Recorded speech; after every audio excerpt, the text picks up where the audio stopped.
जाए ना, स्वामी जी, बहुत कुछ योग कह दिया, प्राणायाम की एक फिर क्रिया ज़्यादा है लंबा प्रवचन हो त्राटक। जाएगा। त्राटक के इतने फायदे आपने बता दिए, दृष्टि तो अच्छी होगी ही, इसके अलावा जब मन एकाग्र रहेगा, आंखें एकाग्र रहेंगी तो दृष्टिकोण भी अच्छा होगा।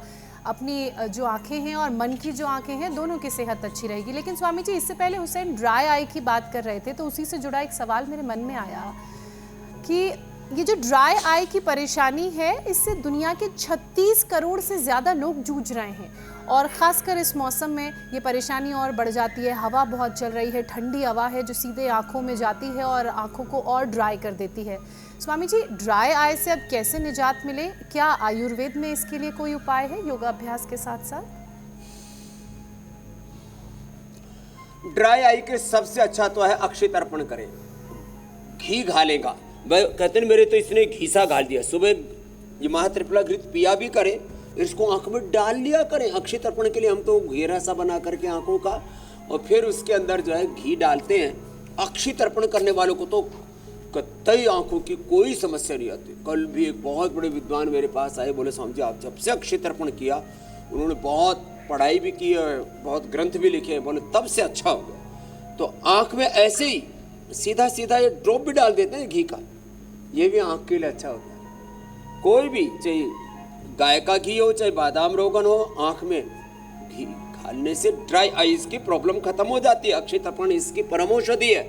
और फिर जो हम बहुत देर से बात कर रहे हैं, चश्मा, ग्लूकोमा, दूर नज़दीक का चश्मा, फिर आंखों में प्रेशर का बढ़ना, ग्लूकोमा, आंखों में सफ़ेद जो है लेयर जम जाना, सफ़ेद मोतिया, कैट्रैक्ट, तो ये सारी समस्याओं का समाधान है जो आज हमने योगाभ्यास बताया, शीर्षासन से लेकर के और सर्वांगासन, अनुलोम विलोम, कपालभाति, और साथ में आईग्रिट वटीले, आईग्रिट ड्रॉप डालें, नहीं तो आमल की रसायन 200 ग्राम, सप्तामृत लो 20 ग्राम, मुक्ता शुक्ति 2 से 4 ग्राम, मुक्ता पिष्टी, ये सब मिला करके और खा लेते हैं। नहीं तो आईग्रिट खा लें, नहीं तो त्रिफला चूर्ण ले लें, आंवला चूर्ण ले लें, अमल के रसायन ले लें, आंवले के अनेक उपाय हमने बताए, उनका प्रयोग कर लें। और जब आँख में बिल्कुल ही अंदर गड्ढमड्ढ हो जाए सब कुछ, तो फिर तो देखो सफ़ेद प्याज, नींबू और अदरक 1-1 चम्मच, और इसमें 3 चम्मच शहद मिला करके आँखों में डाल लो। एक बार तो आँख में लगती है, लेकिन बाद में आँखों के लिए बहुत ही ज़बरदस्त इससे लाभ होता है। दृष्टि ऐसे ही हमने बनाई। और एक है ये भी बड़ा ज़बरदस्त है, ये काजल। काजल के नाम पर भी लोग जो है वो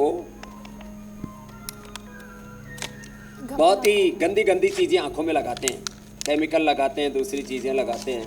तो हमने तो देखो हर चीज़ का एक स्वस्थ विकल्प लोगों को उपलब्ध करा दिया है ये, लेकिन लोग हैं कि बाजी नहीं आ रहे।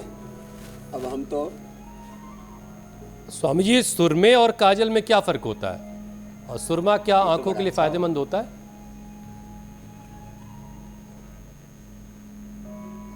वो जड़ी बूटियों से बनाया जाए ना, ये सब हमने इसके अंदर रसौंत डाली हुई है, त्रिफला डाला हुआ है, रसौंत है, त्रिफला है। दरअसल एक कार्बन कुछ भी लगा दिया वो अलग है। जड़ी बूटियों वाली जो चीज़ें हैं ना, सुरमा और काजल ये लगाने में ना बड़ा इजी है। सुरमा लगाने के लिए फिर वो उसकी एक यूज में जो है ना आती है ना सुरमा की। आजकल सबको इजी वे में चाहिए ना, तो ये इजी वे वाला कार्यक्रम है।